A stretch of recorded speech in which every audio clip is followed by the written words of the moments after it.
جن لوگوں کی لکھائی اچھی ہوتی ہے ان کو درمیانہ ذہین مانا جاتا ہے، لیکن جن لوگوں کی لکھائی خراب ہوتی ہے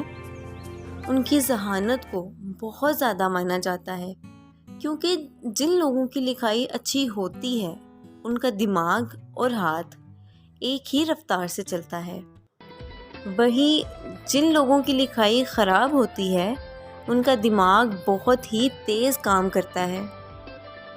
کیونکہ ان کے دماغ اور ہاتھ میں اتنا اچھا کنیکشن نہیں بن پاتا، اس لیے ان کا دماغ تو بہت شارپ ہوتا ہے لیکن ہاتھ کی سپیڈ اتنی نہیں ہو پاتی،